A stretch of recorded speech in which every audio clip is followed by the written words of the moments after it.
Maël, donc bonjour à toutes et à tous. Alors, je m'exprime pour vous accueillir au nom de l'ensemble des banques populaires.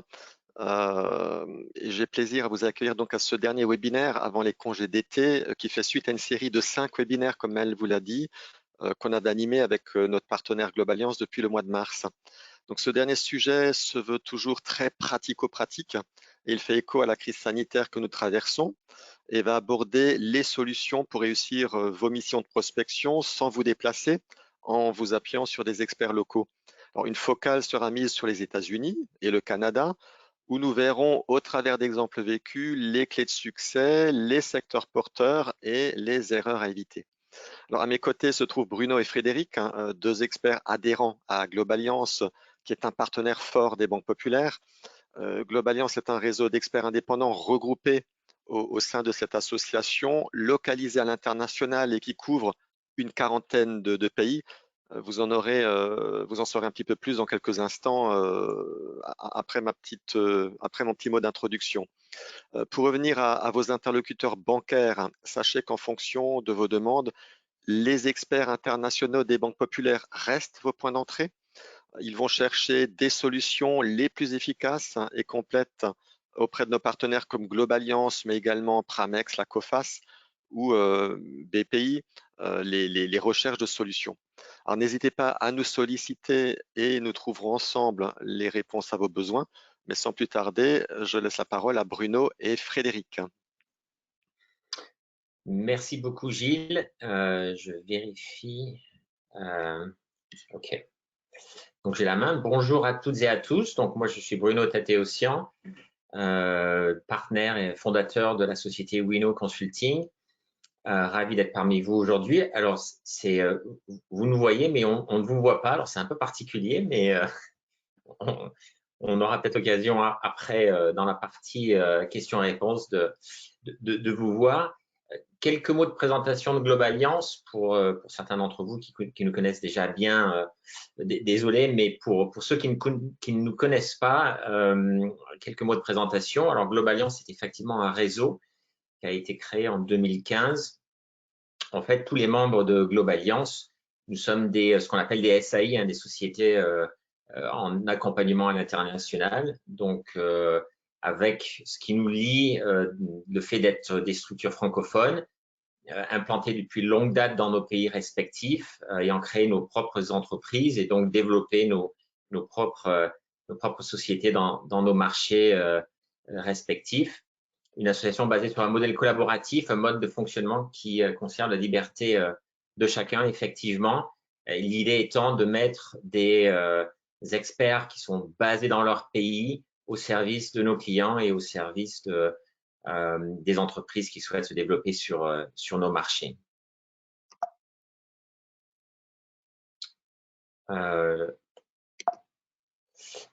Frédéric, je suis pas sûr d'avoir la main pour passer les slides. Voilà. Alors, notre présence internationale, comme vous voyez un petit peu quelques chiffres, donc c'est 17 membres, 450 collaborateurs multiculturels installés localement.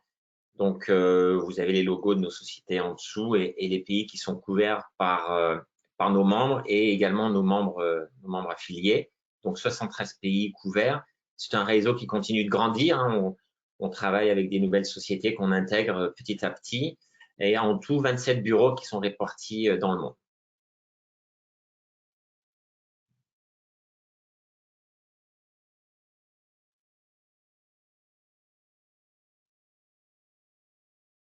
Bonjour, donc mon nom est Frédéric Letelier, je suis l'associé fondateur avec Yann Jadis, co-associé fondateur pardon, avec Yann Jadis de la société Adexia à Montréal. Et donc je suis le deuxième animateur pays de ce webinaire. On aura l'occasion de présenter un petit peu plus en détail nos activités respectives avec Bruno un peu plus tard.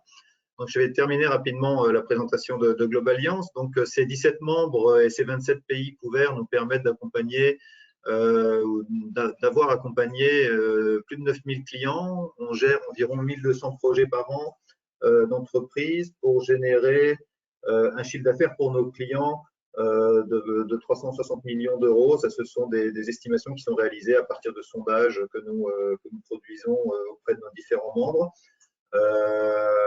Et donc à travers notamment les services commerciaux qu'assurent les différents membres de Globalliance pour le compte de nos clients. Et donc la majorité de nos membres ont de nombreuses années d'expertise sur les différents marchés. En ce qui me concerne, par exemple, mon associé et moi avons chacun plus de 20 ans d'expérience sur le marché canadien.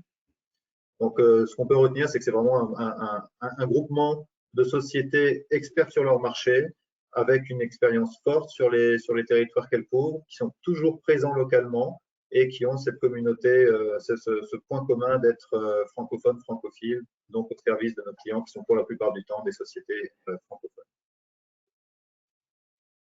Donc, les solutions que couvre ce réseau, c'est l'ensemble des solutions dont peuvent avoir besoin des entreprises, PME, ETI, start-up, grandes entreprises, sur des projets ou des enjeux internationaux. Donc, ça va des études stratégiques, études de marché, audit export, toute la chaîne d'accompagnement dont on va discuter un petit peu aujourd'hui, pour le développement commercial et les missions commerciales et l'approche de nouveaux marchés. Mais ça, au-delà de ça, on parle aussi de prestations en ressources humaines, de prestations d'implantation, de filiales, de fusion-acquisition, de sourcing, bien sûr. C'est peut-être un petit peu moins le cas pour le Canada et probablement pour les États-Unis, mais nos membres localisés dans les régions asiatiques ou d'Europe de l'Est, par exemple, vont proposer beaucoup de prestations de sourcing. On fait aussi des opérations collectives et on peut accompagner des groupes ou des groupes sectoriels ou des groupes régionaux, par exemple, sur des salons. Voilà, donc on parlera un petit peu plus en avant de ces différents sujets. Là, vous avez quelques têtes pensantes de ce réseau. On va évidemment pas tout le monde, mais ça vous montre un petit peu le réseau de nos experts. Voilà, je vous propose de rentrer tout de suite dans le vif du sujet et je vais, Bruno, te rendre la parole. Merci Frédéric. Donc, on va parler de développement commercial aux États-Unis. Alors déjà, quelques mots de présentation. Alors, est-ce que j'ai la main, Frédéric? Ouais, ok. Alors, qui sommes-nous? La société, c'est Wino Consulting, une société que j'ai créée en 2002. Donc, on fêtera nos 20 ans d'existence l'année prochaine. Une société qui est basée à Houston, au Texas. Aujourd'hui, Wino, c'est 2 associés et une équipe multiculturelle. Donc, toutes les personnes sont basées à Houston. Depuis 2002, c'est plus de 500 clients accompagnés, des clients principalement français, mais également européens et quelques clients en Asie. Toutes des sociétés, bien entendu, qu'on accompagne sur le marché US. Une typologie très marquée, hein, PME, ETI, et nous sommes généralistes. Donc, tous les secteurs, vous verrez dans les cas précis que je présenterai tout à l'heure, on intervient vraiment sur tous les secteurs et sur 3 grandes familles de services principalement. Donc, des services stratégie, formulation de la stratégie pour entrer sur le marché, des études de la concurrence, des études tests sur le marché US. Donc, on est plus sur une approche de type recherche et remise de rapport. Une partie développement commercial, là où on devient vraiment opérationnel et on agit pour le compte de nos clients pour développer leur business sur le marché US, donc soit sur des périodes assez courtes de quelques mois, soit sur des contrats à l'année, où là on prend l'identité de nos clients et on agit au nom de nos clients. Et puis un troisième volet de présence locale, alors soit en hébergement virtuel, soit en hébergement de VIE ou d'accueil d'expatriés venant de France ou le premier employé embauché aux États-Unis. Voilà, donc on sert vraiment de pont local pour démarrer une activité et une présence sur le marché US.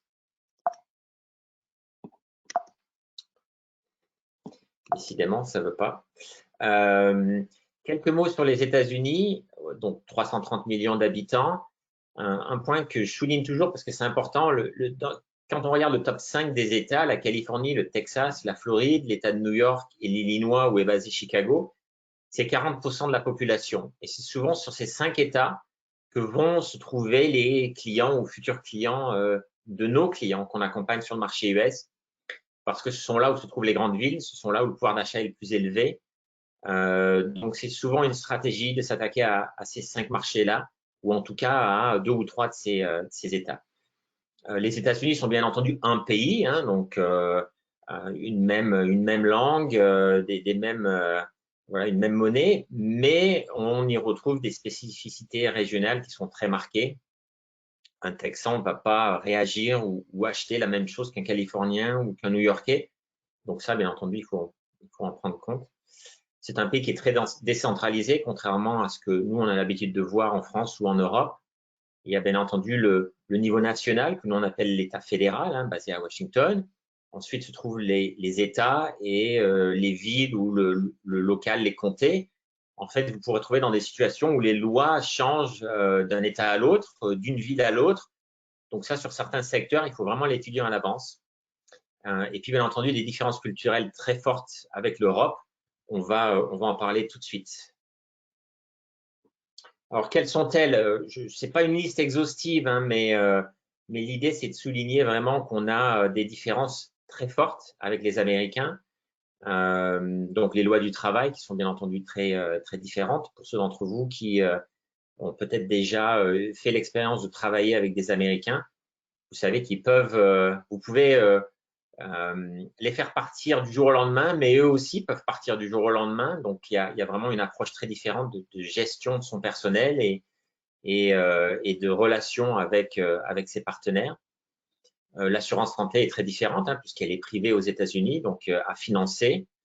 Les notions de profit, de succès financier sont ouvertement discutées, ouvertement célébrées. Donc ça, c'est un point qui est très important quand on a l'habitude de travailler avec des Américains. Une vraie méritocratie, quand on fait faillite ou quand on ne réussit pas, c'est toujours positif parce qu'on apprend de ça et on rebondit. Après, des points qui sont un peu plus des détails, mais qui par expérience montrent qu'on est parfois en décalage. Aux États-Unis, on n'utilise pas les mêmes mesures qu'en Europe, on n'utilise pas le mètre, on n'utilise pas les kilos. Donc, quand on veut développer un catalogue ou donner des informations à des clients potentiels, il faut que ça se fasse en mesure US, bien entendu. Les équivalences de titres, les Américains aiment bien discuter avec des personnes qui sont à des niveaux équivalents. Donc, bien comprendre les interlocuteurs qu'on a en face de nous, quels sont leurs titres et parfois changer son propre titre pour on va dire, se retrouver au même niveau et éviter que ça crée des différences.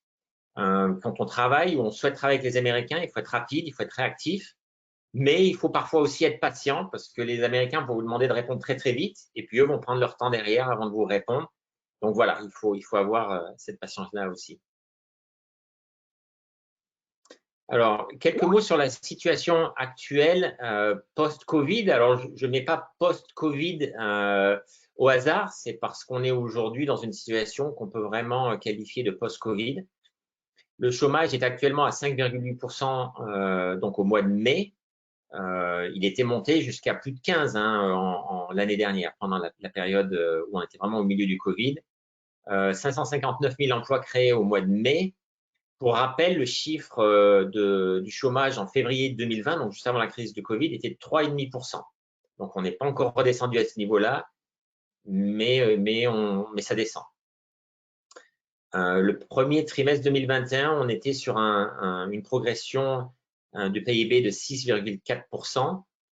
J'ai regardé les chiffres du Covid aujourd'hui. Alors, on est sur une moyenne sur les 7 jours d'à peu près de 14 000 nouveaux cas. Pour rappel, en janvier, il y a juste quelques mois, on était au-dessus des 300 000 nouveaux cas journaliers en moyenne sur 7 jours. Donc, ça a beaucoup baissé. J'ai un petit peu regardé aussi les chiffres au niveau de l'aérien. Alors, on n'est pas sur les mêmes chiffres que 2019 actuellement, en 2021, mais on s'en approche. Donc, on va retrouver assez rapidement un niveau de déplacement à l'intérieur des US au niveau du nombre de voyageurs qui sera déjà certainement au niveau de 2019 en cours d'année 2021. Les salons reprennent en physique. On a des salons qui reprennent ce mois-ci. On a des clients qui seront sur des salons au mois d'août, au mois de septembre, au mois de novembre. Donc ça effectivement, c'est bien reparti. Aujourd'hui, la question, c'est sur les déplacements internationaux. Alors, je pense que vous avez vu l'annonce d'aujourd'hui qui dit que les Américains, même non vaccinés, peuvent désormais revenir en Europe. Donc, on imagine qu'il y aura la même chose dans le sens inverse, c'est-à-dire que les États-Unis vont enfin pouvoir réouvrir les frontières aux voyageurs européens. C'est aujourd'hui pas le cas, mais on s'attend à ce que ça soit le cas assez rapidement. Alors, quelques exemples de clients que nous avons accompagnés. L'idée étant bien entendu de partager avec vous ce qu'il est possible de faire, ce que nous faisons tous les jours, en vous donnant des exemples concrets d'entreprises qu'on a accompagnées, ce que ces entreprises sont devenues. Voilà, donc j'ai essayé de prendre des exemples sur des secteurs d'activité différents et avec des accompagnements différents pour vous donner vraiment une idée et la plus large possible. Donc, le premier exemple dans l'industrie, alors, à l'époque, quand on a commencé à travailler, la société s'appelait Luceo Inspection. Aujourd'hui, c'est devenu Bizerba puisqu'ils ont été rachetés. Luceo, c'est une société française basée en Bretagne, donc qui a développé des systèmes de vision par optique qu'on retrouve sur les lignes de production dans l'agroalimentaire. En fait, le système de Luceo permet de vérifier la partie scellage des barquettes operculées pour s'assurer qu'il n'y ait pas de bulles ou de produits qui rendraient les barquettes en fait non conformes et qui pourraient rendre les produits non comestibles après quelques jours sur les étagères dans les supermarchés. Donc, c'est une société pour laquelle on a commencé par une étude de marché. Il sentait qu'il y avait un potentiel sur le marché US, mais il fallait bien entendu le valider. Donc, on a fait une étude de marché qui était très exhaustive, qui a effectivement confirmé qu'il y avait un intérêt, même si les lignes aux États-Unis dans le domaine de l'agroalimentaire n'étaient pas aussi automatisées qu'elles ne l'étaient en France et en Europe, mais que la tendance était qu'elles le deviennent. Donc, il y avait clairement des opportunités pour l'UCO. On a rapidement défini une liste top 50 des cibles. Alors, les cibles, c'était en fait les gros faiseurs dans l'agroalimentaire sur certains sous-secteurs. On a commencé à prospecter ces clients potentiels-là. On est allé les visiter sur site. On a participé à plusieurs salons avec les machines. Donc, ça, c'était pas forcément très, très simple, mais on avait les machines. Et également de développer des partenariats avec des sociétés nord-américaines qui devenaient des apporteurs d'affaires pour l'UCO, puisque la solution de l'UCO pouvait s'intégrer sur des nouveaux projets de lignes automatisées. Donc, on a travaillé 4 ans en tout pour l'UCO, avec un chiffre d'affaires qui s'est bien développé, des clients qu'on a réussi à gagner. Et au final, donc l'UCO a été racheté par la société allemande Bizerba, qui avait déjà une forte présence aux États-Unis et qui a donc absorbé l'UCO et mis un terme à notre collaboration.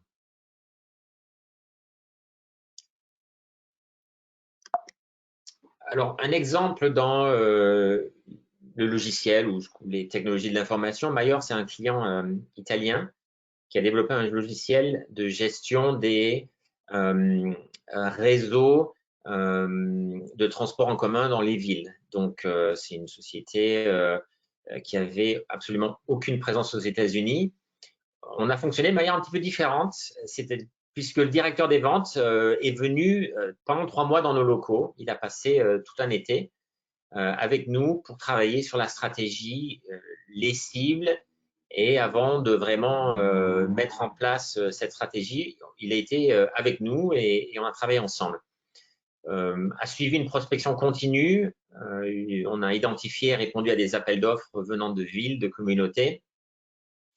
Rapidement, on s'est aperçu que pour gagner ces dossiers, qui étaient des dossiers donc auprès de certains gouvernements, il fallait une filiale aux États-Unis. Donc, on a incorporé une filiale aux États-Unis. Et rapidement, Mayor a gagné des petits contrats auprès de petites communautés. Et en fait, ce qui a vraiment été un élément déclencheur, c'est d'avoir gagné l'appel d'offres de la ville de Denver en Colorado, donc ce qui leur a vraiment permis de changer de dimension et de se développer, mais aussi de les identifier comme étant une société à potentiel, et rapidement derrière, ils ont été rachetés par une société américaine. Donc, ce qui a aussi mis fin à la collaboration. Alors, un exemple dans l'agroalimentaire, Smeraldina, c'est une société italienne qu'on a accompagnée. Smeraldina, c'est un cas assez à part, ça nous arrive parfois, puisqu'ils avaient déjà, en fait, eux, un bureau aux États-Unis. La prospection commerciale était déjà faite, on va dire, ou en tout cas en partie faite par un bureau qu'ils avaient à Chicago. Donc, nous, on est venu en renfort de ces efforts-là pour défricher le marché et cibler des grands comptes, notamment grande distribution et food service, bien entendu, pour être référencés. Donc, on était en binôme avec le bureau US et nous. On organisait des rencontres avec les acheteurs entre le directeur US et puis, en l'occurrence, la consultante Wino qui était en charge du dossier. Je dirais la success story avec eux, c'était d'être référencé chez Walgreens, qui est la deuxième plus grande chaîne de pharmacie aux États-Unis. Voilà, donc Smeraldina, c'est bien développé aux États-Unis et on a eu la chance de participer un petit peu à ce développement-là.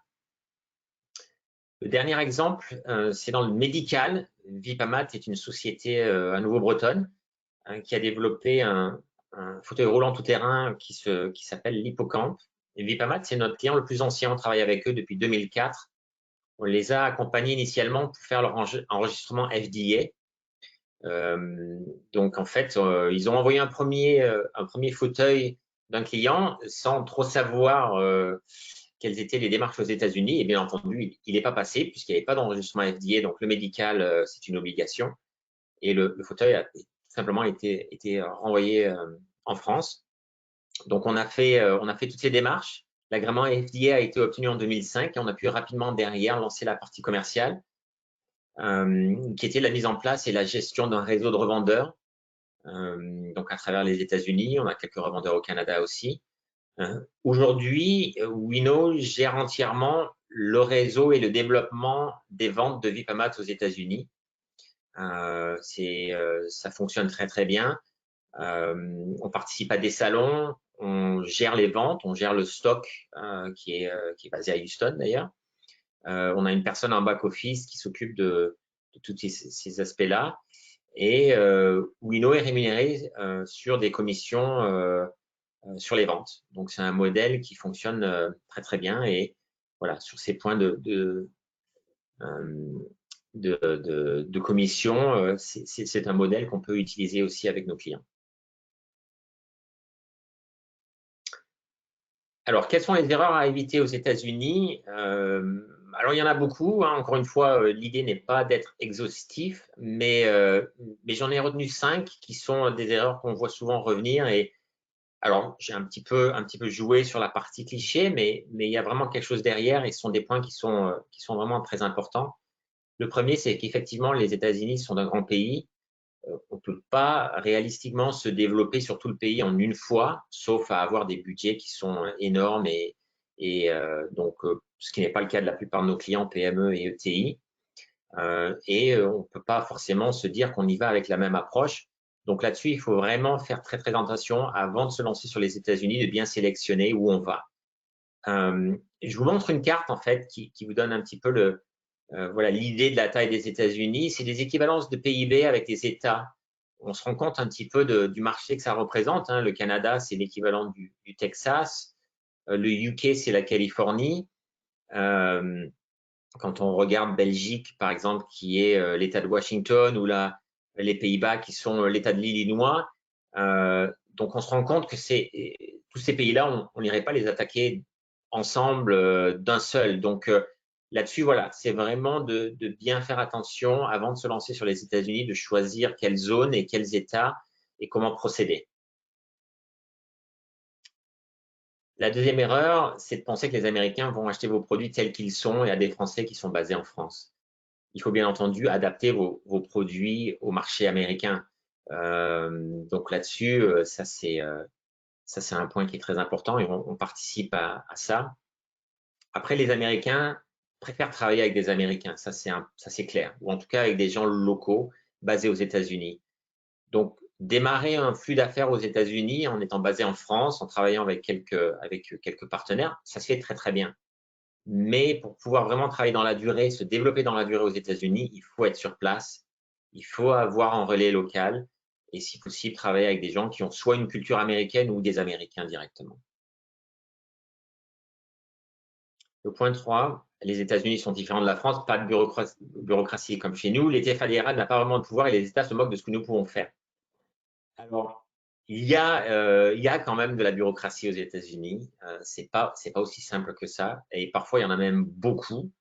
Et même sur certains secteurs, on peut parler de protectionnisme. Donc, encore une fois, c'est de faire très attention sur ces points-là. Quand on travaille sur les États-Unis, il y a bien entendu des lois, des règles. Le FDA, c'est au niveau national. Quand on travaille dans l'agroalimentaire ou le médical ou d'autres secteurs, il y a des règles qui sont bien entendu au niveau national, mais il y en a également des règles qui sont au niveau des États. Donc là-dessus, c'est un millefeuille, c'est-à-dire que c'est des règles, des lois qui viennent en plus des règles fédérales. Donc bien faire attention de comprendre ces différents niveaux-là et bien entendu intégrer ça quand vous vous développez sur le marché US. La quatrième erreur, je n'ai besoin de personne pour réussir aux États-Unis. Les avocats, les consultants et les comptables sont trop chers de toute façon.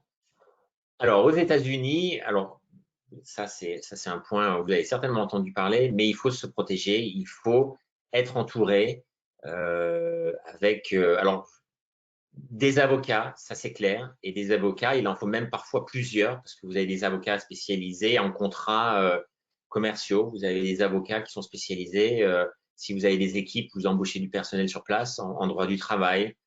Donc, c'est vraiment ou en droit, en propriété intellectuelle. Donc, il ne faut pas hésiter à travailler avec des avocats parce qu'ils sont tous très spécialisés. Donc, c'est parfois une équipe d'avocats qu'il faut avoir avec soi. Idem pour les comptables, idem pour des gens comme nous, vous accompagner. Il faut avoir ces supports-là au niveau local et donc bien s'entourer. C'est une équipe qui gagne et pas simplement d'essayer d'y aller tout seul. Le dernier point,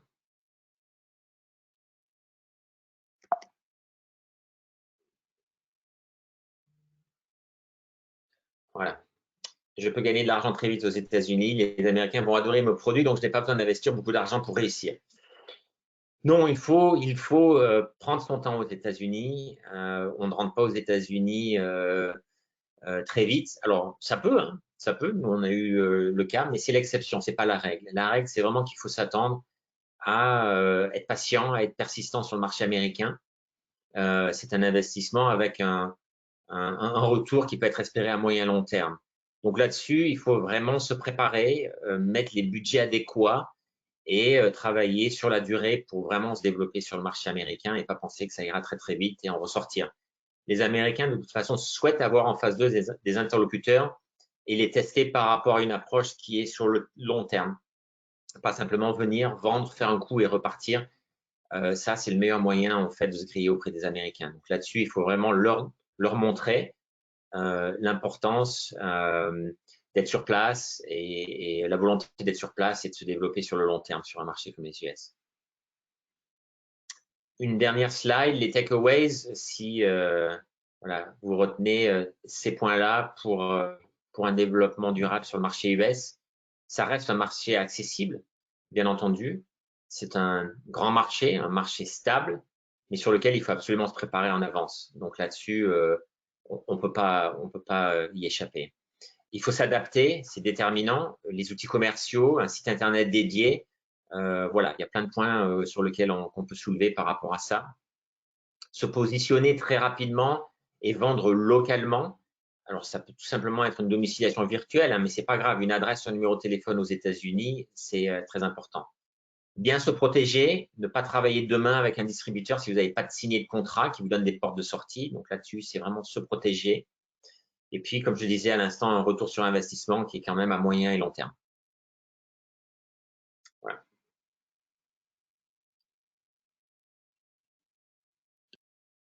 Parfait, merci Bruno. Donc, Je vais donc prendre la parole pour vous parler également du marché canadien et de l'approche commerciale au Canada à partir de prestations donc d'études et de missions commerciales sur ce territoire. Donc, quelques mots auparavant, qui sommes-nous? Donc, Adexia, c'est une société d'accompagnement basée à Montréal et créée à Montréal en 2006, puis qui a ouvert un bureau à Toronto en 2009. Nous sommes deux associés d'origine française, d'Alsace en ce qui me concerne et de Grenoble pour mon associé, qui vivons tous les deux au Canada depuis plus de 20 ans, qui sommes tous les deux franco-canadiens et qui travaillons dans l'accompagnement international depuis plus de 20 ans aujourd'hui. Nos activités s'adressent, on l'a vu tout à l'heure, aux PME et ETI, mais aussi aux startups ou aux grandes entreprises étrangères au Canada, qui veulent étendre leurs activités sur le marché canadien. Nous avons accompagné plus de 300 entreprises sur les 15 dernières années. Nous avons une clientèle majoritairement francophone, française et francophone. Mais chaque année, on compte des clients de diverses origines pour compléter ce 80%. On travaille évidemment avec un réseau de partenaires. Le Canada, comme les États-Unis d'ailleurs, sont des zones économiques où le networking, le réseautage sont prioritaires et donc il est primordial de s'associer à un certain nombre de partenaires dans tous les secteurs d'activité ou dans tous les domaines de compétences pour pouvoir offrir, surtout dans nos métiers, un accompagnement professionnel et personnalisé.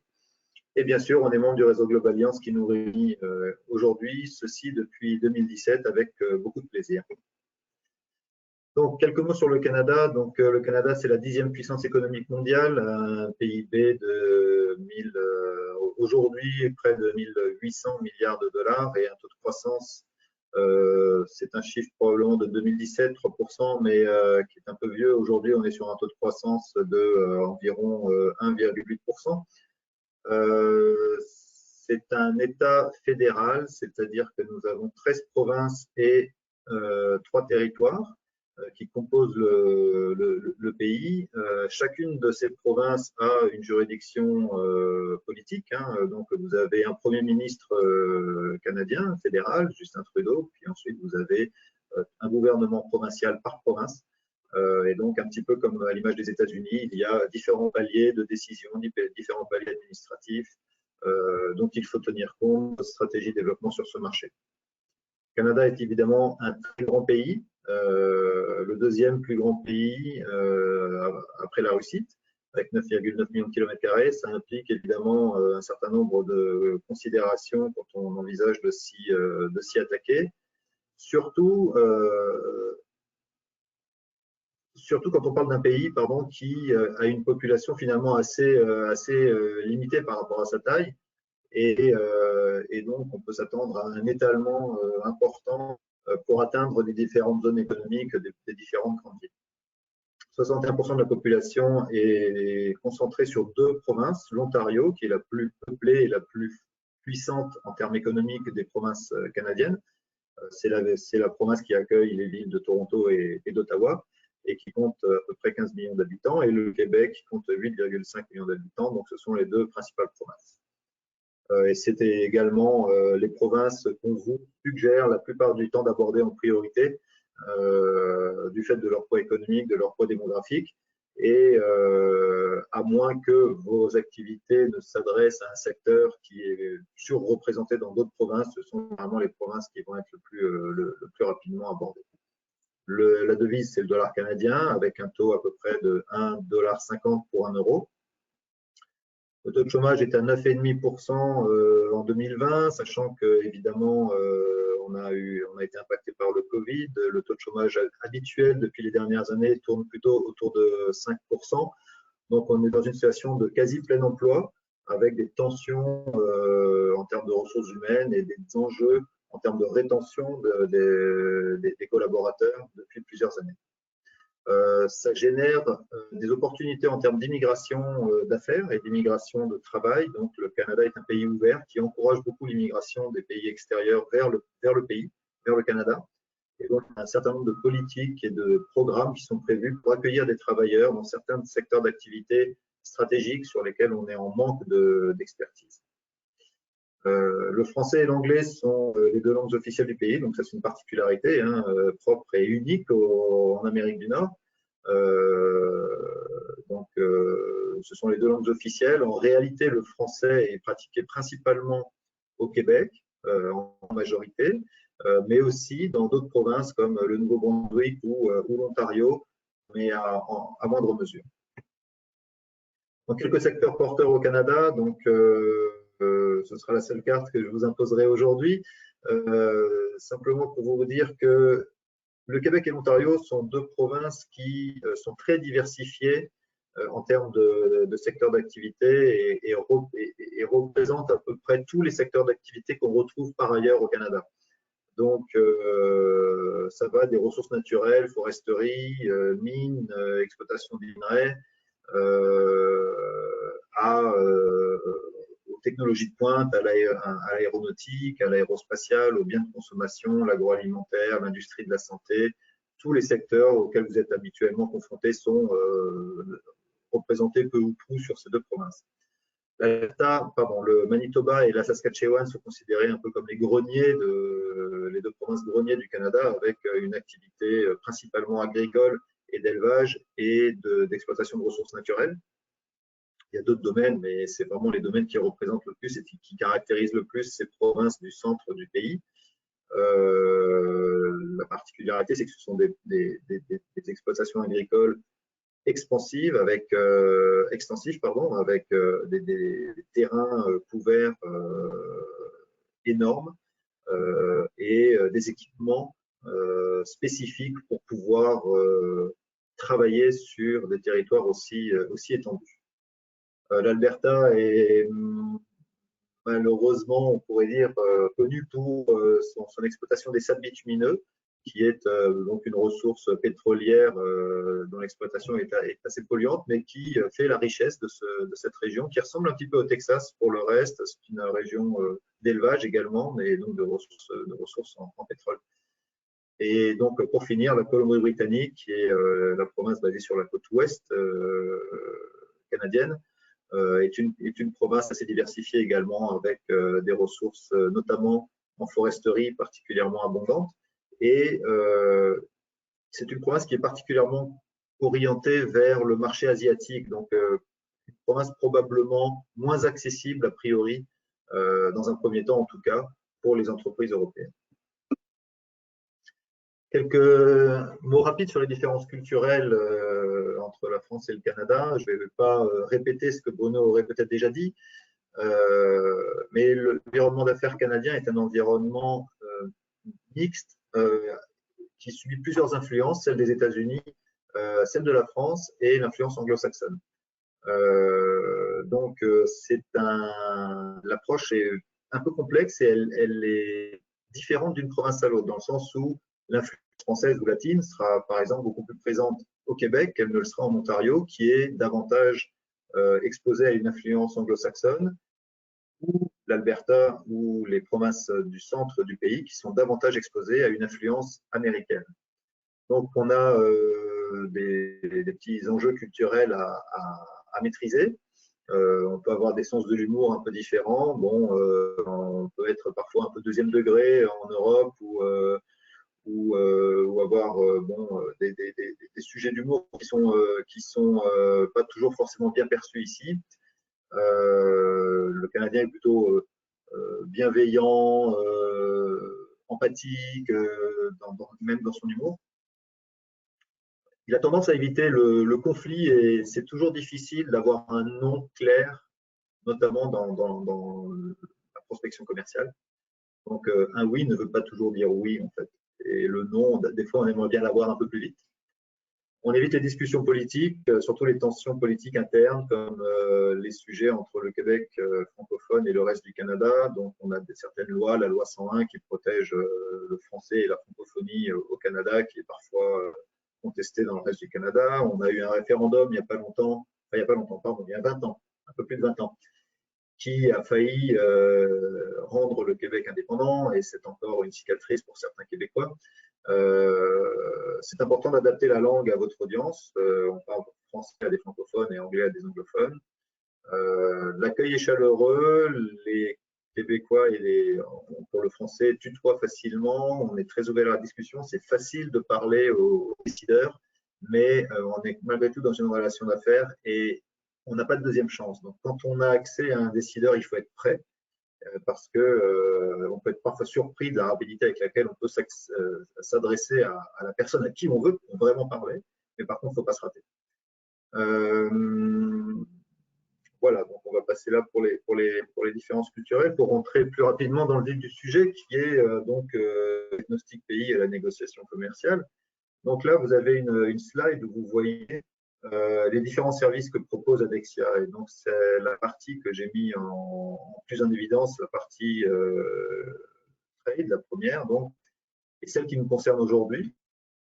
Donc, de quoi se compose une approche commerciale et un développement commercial par l'intermédiaire de nos prestations sur le marché canadien?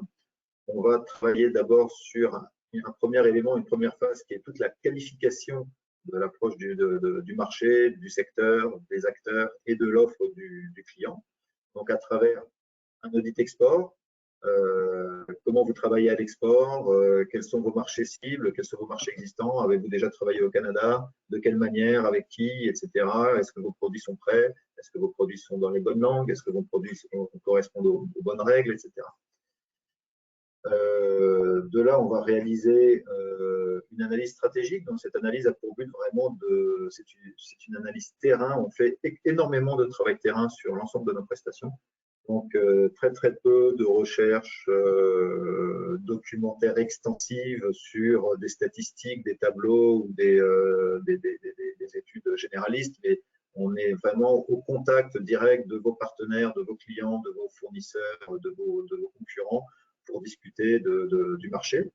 Donc, cette analyse stratégique nous permet de vous positionner, de positionner votre offre, de détecter vos segments et de nous permettre de vous proposer une stratégie qui va intégrer les adaptations à prévoir, soit en termes réglementaires, soit en termes de meeting, soit en termes de stratégie territoriale ou de segments, et donc le plan de développement qu'on vous propose. La deuxième partie de notre prestation dans ce domaine trade concerne donc toute la partie terrain. Une fois qu'on s'entend sur la stratégie qu'on va mettre en place, eh bien, on va la concrétiser, la matérialiser à travers des missions commerciales, à travers des tests produits marché, des focus group, du service commercial à temps partagé. Ça, c'est vraiment la stratégie qu'on a convenue qui va déterminer ça. Est-ce qu'il faut plutôt mettre en place un réseau de distributeurs? Est-ce qu'il faut plutôt ouvrir une filiale, avoir un relais local qui peut être un collaborateur que vous envoyez au Canada ou un VIE? Est-ce que le service commercial à temps partagé avec des équipes d'Adexia qui vont faire sur un certain nombre de key accounts de la prospection et de la veille commerciale est une bonne approche? Est-ce que vous êtes plutôt sur des marchés publics ou des marchés privés, sur des appels d'offres ou des appels à projets ou sur de la prospection directe? Donc, tous ces éléments-là vont déterminer un petit peu quelle stratégie à mettre en place, qui n'est jamais la même d'un client à un autre. Et en fait, je vous ai raconté tout ça sans passer mes slides. Donc, tout ça, c'est ce que je viens de vous expliquer. Alors, peut-être simplement sur cette slide-là, en conclusion de tout ce que je viens de vous dire précédemment, c'est que au-delà de ces aspects d'approche terrain, d'organisation et d'approche terrain, il est indispensable de prévoir un suivi sur le long terme et un suivi post-mission. On a vu trop de missions, on a accompagné trop de missions dans le temps où à un moment donné, le client, après avoir livraison de nos prestations, a été repris un peu par son quotidien et n'a pas battu le fer tant qu'il était chaud. Ça prend énormément de ressources et d'engagement de la part de nos clients pour concrétiser. Parce que nous, ce qu'on fait, c'est que dans un premier temps, sur ces prestations-là, on ouvre les portes, on crée des opportunités, on peut les accompagner et on peut les concrétiser, mais si jamais le client décide de le faire seul, il est indispensable d'être investi dans cette suite de post-mission. Simplement un petit point aussi.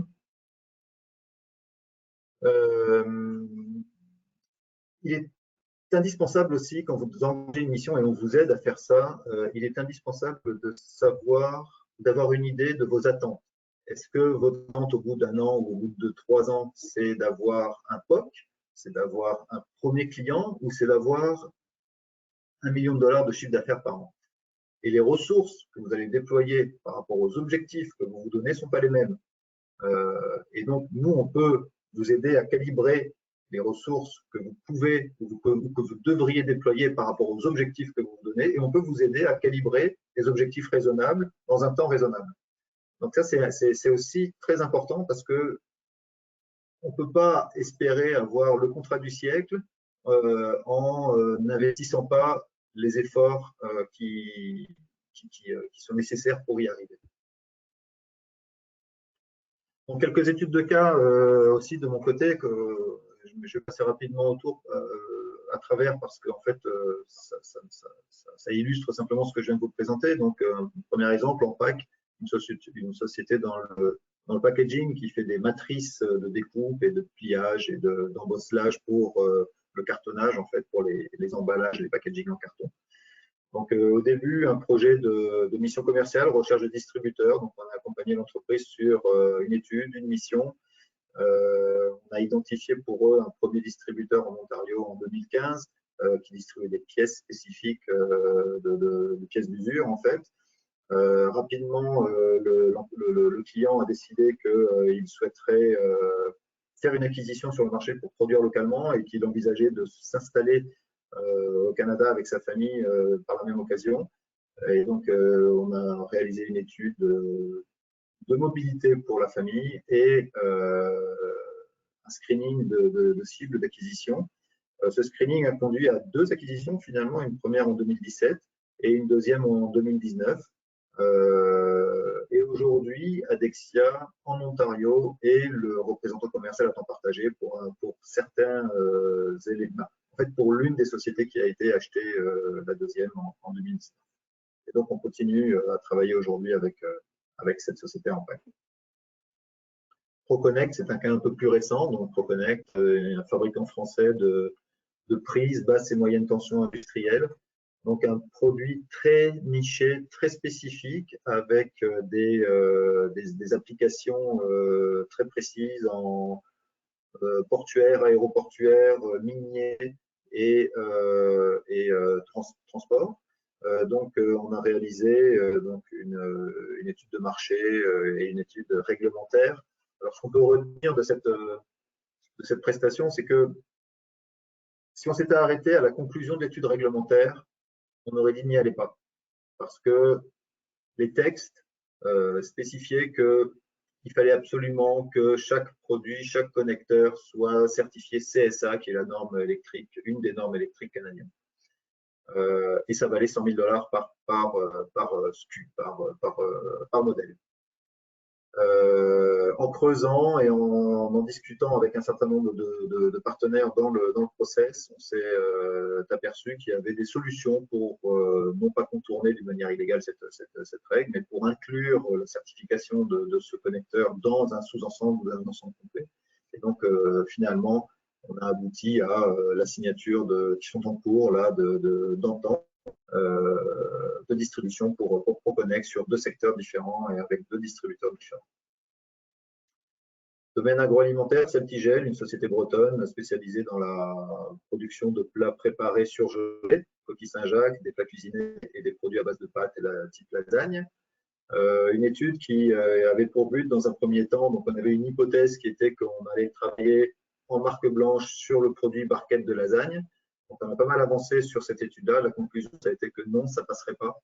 Donc, le produit, par contre, qui intéressait vraiment le marché, c'était la barquette de plats cuisinés avec un packaging particulier, qui est le skin pack, qui n'était pas un packaging connu et utilisé au Canada et qui a beaucoup intéressé la grande distribution. Donc, on travaille davantage aujourd'hui à introduire en marque blanche, à travers des veilles et des suivis auprès des key accounts, cette technologie de produits et de packaging skin pack sur le marché canadien. Voilà, ça complète ma partie présentation canadienne. Alors, on a simplement également une offre à vous présenter qui est une offre que Global Alliance a packagée pendant la période Covid et qui a pour but, qui avait pour but et qui a encore un peu pour but aujourd'hui de vous donner la possibilité, dans une période où vous ne pouvez pas voyager pour rencontrer vos fournisseurs, vos partenaires, vos distributeurs, de nous confier un mandat d'audit ou un mandat de suivi si vous rencontrez une difficulté avec l'un de vos partenaires internationaux que vous ne pouvez pas rencontrer. Donc, c'est une offre packagée qui est subventionnable par le chèque relance export, qui est tarifé à 4 000 €, quel que soit le pays, et qui a pour but que de nous confier un suivi, une relance, une visite, une négociation ou un autre besoin que vous pourriez avoir auprès d'un de vos partenaires à l'international dans un des pays où nous sommes en mesure, parce qu'on y est présent, où nous sommes en mesure de nous appuyer. Gilles, je pense que je peux te rendre la parole pour la question sur les aides. Oui, pas de souci, Frédéric. J'ai pas la main par contre, voilà. Bon, on va passer rapidement sur les aides, hein. Rapprochez-vous de votre expert banque si vous souhaitez effectivement vous faire accompagner sur, on va dire un peu cette nébuleuse d'aides et de subventions éventuelles qui existent en France. Alors, Frédéric, vous parlait juste avant du chèque relance export. Sachez que c'est donc un chèque qui est récent, qui vous permet de financer, enfin de vous rembourser 50% des dépenses engagées avec un plafond de 2 000 €. Donc, le tarif affiché avant rentre vraiment au plus juste dans ce financement et dans l'aide, dans l'accompagnement souhaité par le gouvernement. On parlait quand même de ce chèque relance l'export à raison de 2 000 € de remboursement pour des prestations individuelles. Sachez qu'on peut monter à 2 500 € pour des prestations collectives. Vous n'avez pas parlé, ou je crois que Bruno en a parlé tout à l'heure avant, je crois des VIE. Il existe également un chèque relance VIE à hauteur de 5 000 € pour recruter un VIE pour une mission minimum d'1 an. Donc, il faut y penser aussi. Ce sont des petites aides, mais voilà, il n'y a pas de petit argent non plus et autant en profiter pour dynamiser un petit peu votre démarche à l'international. Au-delà de ce chèque relance export, il existe également des dispositifs régionaux de subventions qui peuvent monter jusqu'à 30% de vos dépenses. Donc là, pareil, hein, c'est un peu nébuleux quand même. Est-ce qu'il faut aller notamment dans le Grand Est chez BS Export? Est-ce qu'il faut contacter la team France Export, Business France, CCI ou autre, passer par nous pour essayer de décrypter un petit peu tout ce qui existe et on va vous conseiller au mieux et vous mettre en contact avec les bons interlocuteurs. Pour finir, par le biais de BPI France, vous connaissez toutes et tous, je pense, l'assurance prospection. Il existe néanmoins l'APA, l'assurance prospection accompagnement, qui permet d'accompagner les primo-exportateurs à structurer leur stratégie à l'export, mais dans une démarche encore exploratoire. Donc, quand je parle de primo-exportateurs, on parle de TPE ou de PME qui réalisent moins d'1 million d'euros de chiffre d'affaires. Bon, c'est déjà pas mal. Le budget garanti est plafonné à 40 000 € et l'entreprise peut obtenir une avance jusqu'à 65% du budget garanti, mais sur des dépenses, je ne vais pas dire basiques, mais qui vont de l'étude de marché aux frais de déplacement, voire les frais de séjour, les frais d'inscription à des salons. L'assurance prospection, évidemment, que vous connaissez, sinon je vous le rappelle en 2 mots de quoi il en retourne. Là, on est vraiment pour des entreprises qui sont déjà plus dans une démarche internationale, qui ont déjà défini leur stratégie export, qui ont déjà identifié de nouveaux marchés export comme relais de croissance. Et là, le budget garanti démarre à 30 000 € et il n'y a pas de plafond en tant que tel. Pareil, il y a également une quotité garantie de 65% du budget alloué. Et là, les dépenses sont évidemment plus larges qu'au niveau de l'APA. puisqu'on peut prendre en compte dans ces dépenses également les formations linguistiques, le recrutement, le fonctionnement de bureaux commerciaux, les voyages, les séjours en France d'agents, l'adaptation des produits aux normes du pays, voire la traduction de support. Donc c'est vraiment beaucoup plus vaste. Donc n'hésitez pas à nous solliciter pour vous orienter, vous aiguiller par rapport à tout ce qui existe pour vous aider dans cette démarche à l'international.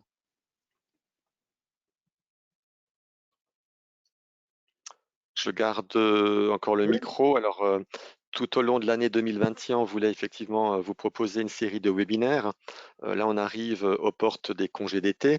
Donc, il y a déjà eu 5 webinaires, le 6e qui se déroule actuellement, qu'on vous a proposé sur des sujets très pratiques.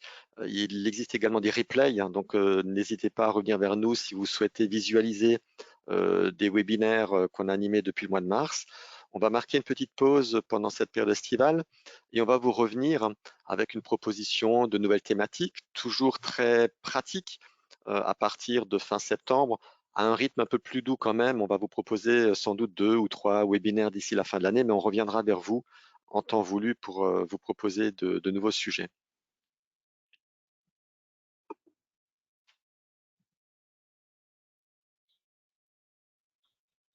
On arrive vers la fin de la présentation. Par contre, on arrive au jeu des questions-réponses. Maëlle a peut-être des questions. Oui, tout à fait. Donc, déjà, merci Bruno, Frédéric et Gilles pour votre présentation. Effectivement, donc, on va passer à la partie questions. N'hésitez pas à poser vos questions donc, dans la rubrique qui est dédiée. Donc, voilà, si vous avez des commentaires ou des interrogations ou des questions à nous poser. Donc, j'ai une première question. Utilisez-vous les nouvelles technologies, notamment l'open data, pour prospecter et cibler vos prospects? Alors, oui, parfois. En fait, on utilise en réalité, on va utiliser certains outils assez classiques, hein, comme les applications qui existent sur LinkedIn pour faire du ciblage de volume. Ça dépend un petit peu des industries sur lesquelles on s'adresse, mais effectivement, quand on est sur du ciblage ou le nombre de prospects potentiels, ou quand on est sur des études, où on a un certain nombre où on peut lancer un questionnaire, ou quand on est sur ce type de démarche, l'utilisation de Sales Navigator ou d'autres outils LinkedIn permet d'accélérer un petit peu et d'automatiser ces premières approches. Ceci dit, ça a ses limites dans le sens où on travaille vraiment, en tout cas en ce qui concerne le Canada, on n'est pas sur un gigantesque marché et on veut toujours s'assurer d'être bien dans notre cœur de cible. Donc la qualification humaine reste quand même nécessaire dans de nombreux cas pour fine-tuner un petit peu nos approches. Juste un complément par rapport aux États-Unis, effectivement, on peut utiliser Open Data. Nous, en fait, ça fait partie des ressources qu'on utilise. On a d'autres outils, bien entendu. La particularité des États-Unis, c'est que les informations financières sur les entreprises ne sont pas des données publiques. Il n'y a pas l'équivalent de société.com aux États-Unis. Donc, les infos qu'on peut obtenir pour les entreprises américaines, on les a si elles sont cotées en bourse, et à ce moment-là, on a accès, bien entendu, à tous leurs rapports qu'elles soumettent à la SEC, donc l'équivalent aux États-Unis. Après, pour des entreprises qu'on essaie de cibler, on a des fourchettes, on a des informations, mais rien de très détaillé par rapport à des tailles ou des chiffres d'affaires voilà. Donc là-dessus, on a d'autres moyens d'estimer ça, de trouver des informations, et parfois, c'est tout simplement d'aller les demander. Donc voilà, ça fait partie d'un ensemble d'outils qu'on met à disposition de notre équipe pour pouvoir faire leur travail. Très bien, merci. Alors, j'ai une autre question. Quelles sont les modalités d'import des vins sur ces deux marchés, donc le Canada et les États-Unis? Des vins? Oui. Ah, c'était une Un sujet toujours intéressant. Ouais, je vais faire court parce que c'est un long sujet et qu'on travaille régulièrement dans le domaine du vin, mais c'est deux approches très différentes entre le Canada et les États-Unis. Donc, je vais simplement parler du Canada et je vais faire assez court. Au Canada, il y a un système de monopole provincial. Donc, chaque province a une société d'État gouvernementale provinciale qui a le monopole de l'importation, de la distribution et de la revente en retail du vin à travers des magasins d'État qui, par exemple, au Québec s'appelle la SAQ, en Ontario s'appelle le LCBO, etc. Les politiques changent un peu d'une province à l'autre, mais je ne vais pas rentrer dans ce niveau de détail. Ce qu'il faut savoir, c'est que en tant que producteur, vous avez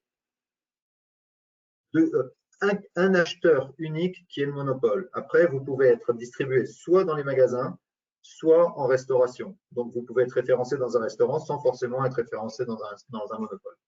Et entre vous et cet acheteur unique qui est le monopole, vous avez un intermédiaire qui est l'agent commercial. L'agent en vin, bière et spiritueux, qui est une entité, une société basée au Canada, qui n'est pas un importateur, parce qu'il n'a pas le droit, c'est un agent commercial qui joue un rôle d'agent et qui fait la promotion de vos produits, soit en restauration, soit auprès du monopole. Voilà. Et nous, la prestation qu'on peut vous proposer, c'est de vous aider à trouver le bon agent pour travailler sur les différentes provinces et sur les différents marchés. Là encore, ça dépend de votre volume, de vos budgets promotionnels, du type de produit que vous proposez, de vos palmarès, de vos prix, si vous avez des vins bio ou pas, si vous ciblez plutôt la restauration ou le monopole, etc. Et donc, en fonction de tous ces critères-là, on analyse les meilleurs agents à vous présenter et c'est le seul moyen de démarrer une activité commerciale au Canada dans le domaine du vin. Alors aux États-Unis, c'est structuré complètement différemment, puisque après on peut travailler. Alors il y a plusieurs niveaux également. Je pense qu'on pourrait faire tout un webinaire sur le sujet. Mais il y a des acteurs nationaux. Après, au niveau de l'importation, ce sont des enregistrements qui doivent être faits au niveau des États. Clairement, nous, quand on a des dossiers qui sont liés au vin et spiritueux, on travaille avec des experts. On a un réseau d'experts à travers les États-Unis qui sont souvent des Français qui ont travaillé dans le domaine du vin et spiritueux depuis très nombreuses années, qui ont les réseaux. Voilà. Donc là-dessus, nous, on s'adosse sur ces experts-là pour accompagner nos clients. C'est exactement la même chose que ce que disait Frédéric, c'est-à-dire que tout va dépendre des moyens qu'on se donne, des objectifs qu'on se fixe. Peut-être qu'il suffit d'aller tout simplement travailler sur un seul État plutôt que d'essayer de vendre à travers les États-Unis. Donc voilà, on essaie effectivement d'être réaliste par rapport aux moyens et aux ambitions de nos clients. Ce qu'on essaie de faire aussi pas mal, c'est des groupements plutôt que d'aller prospecter tout simplement pour un petit producteur, en regrouper plusieurs si ça a du sens de faire comme ça. Donc voilà, c'est vraiment au cas par cas. Clairement, il y a du potentiel aux États-Unis sur ce secteur-là, mais c'est un secteur très particulier. Donc nous, on le fait avec des experts. Très bien, merci. Alors, j'ai une dernière question avant qu'on finisse, parce que ça fait déjà 1 heure qu'on est ensemble.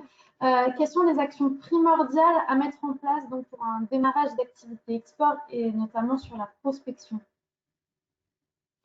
Alors, je vais peut-être démarrer, Frédéric. Alors, en fait, on en a un petit peu déjà parlé dans la présentation. C'est-à-dire qu'aujourd'hui, s'attaquer au marché américain, il faut le comprendre, le marché. Il faut arriver à comprendre dans quelle mesure vos produits ou vos services ont du potentiel sur le marché. Donc, nous, la typologie des clients qu'on a, ça reste plutôt on va dire, du haut de gamme. Donc, il y a clairement des marchés qui sont identifiés. On ne va pas aller se battre contre des acteurs qui sont plutôt des acteurs asiatiques, mais contre d'autres acteurs européens ou des acteurs locaux américains. Donc, il faut arriver à comprendre sur quel marché on se positionne, comment se positionner. Donc, ça, c'est un travail à faire en amont, forcément. Après, c'est de tester le marché, c'est-à-dire que s'il y a un intérêt de commencer à vendre sur les US, dans la mesure où il n'y a pas d'agrément ou d'enregistrement à effectuer, il faut bien entendu le faire avant de pouvoir vendre aux États-Unis. Donc, c'est encore une fois au cas par cas. Mais comme je le disais tout à l'heure, les États-Unis sont un marché accessible, donc il n'y a pas forcément de très grosses barrières à l'entrée pour vendre. Après, pour vendre sur la durée, il faut être local. Là, il n'y a pas de secret. Merci Frédéric, tu veux rajouter une petite chose? Oui, peut-être compléter un petit peu. C'est une question facile et complexe en même temps parce que ça dépend beaucoup des secteurs d'activité. On va pas avoir la même réponse dans un secteur industriel ou dans le domaine des technologies d'information.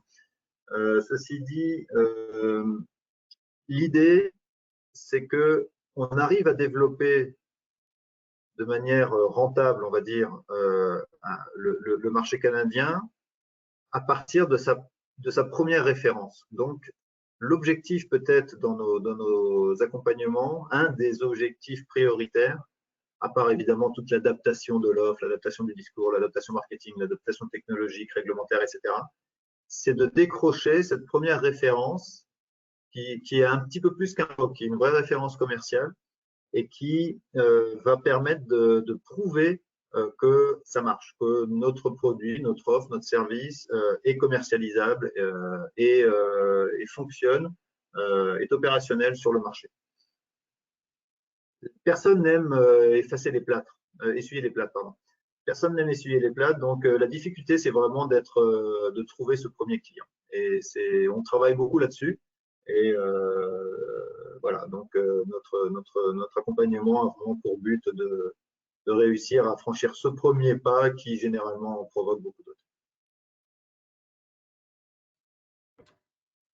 En tout cas, merci pour vos réponses et surtout merci à vous pour votre participation à ce dernier webinaire du premier cycle de webinaires donc avec Banque Populaire et Globaliance. Alors j'ai une toute dernière question qui vient de m'arriver. Avez-vous une expérience dans le secteur du bois? Dans le secteur du bois, alors oui, alors il faudra avoir un peu plus de détails bien entendu, mais lié au bois, oui. Alors on accompagne un client qui fait des machines utilisées dans l'industrie du bois pour une acquisition, et puis après plutôt lié à des projets plutôt de mobilier, des choses comme ça. Alors je ne sais pas si ça se rapproche ou pas de l'activité de la personne qui a posé la question, mais oui. En ce qui nous concerne, on a travaillé dans l'exploitation des forêts pour effectivement des fabricants d'équipements, des débusqueuses, des treuils, ce genre de choses. Des fondeuses dans le domaine du bois de chauffage, mais bon, là on est vraiment sur une niche. Sinon, dans le domaine de la GSB, de la construction, on a fait plusieurs études pour répondre à des appels d'offres mondiaux et notamment dans les pays de l'Est pour faire de la cotation de bois de construction, donc planches de plywood, de contreplaqué, fournies depuis le Canada. Le Canada est un très gros fournisseur, enfin un très gros, c'est une très forte ressource en bois et un très gros transformateur en bois de construction. Avec un marché fort avec les États-Unis d'ailleurs, dans les deux sens. Un petit peu moins d'exportation vers l'Europe, mais il y en a aussi beaucoup de la production part vers l'Asie. Donc oui, on a d'une part un secteur très très développé au Canada sur le marché du bois et on a fait quelques dossiers dans le secteur. Oui, alors on a un complément d'information, mais peut-être le plus simple, c'est qu'on revienne directement vers vous pour préciser sur ce sujet-là les opportunités qu'il peut y avoir sur ces questions. Absolument. Merci pour votre participation. Est-ce que Gilles, tu veux dire un dernier mot avant qu'on se quitte pour clôturer ce Moi, je dirais simplement que la crise sanitaire a marqué vraiment un grand frein au niveau des déplacements des personnes. Et j'ose espérer qu'au travers de ce webinaire, on redonne un petit peu l'envie, on redonne un coup de fouet une envie à nos dirigeants de se relancer vers des missions de prospection, et vous avez bien compris qu'on peut redynamiser un petit peu ces missions de prospection au travers des experts locaux. Et donc, n'hésitez pas à revenir vers nous. On vous orientera en fonction des zones pays auprès de nos partenaires du réseau Globaliance. Donc, merci encore à toutes et à tous pour votre écoute. On a dépassé un petit peu l'horaire. Je pense que vous nous excuserez. Et donc, au plaisir de vous retrouver très bientôt. Merci. Merci à toutes et Merci pour tous. votre attention. Au revoir. Merci, Bonne fin à de journée. bientôt. Au revoir.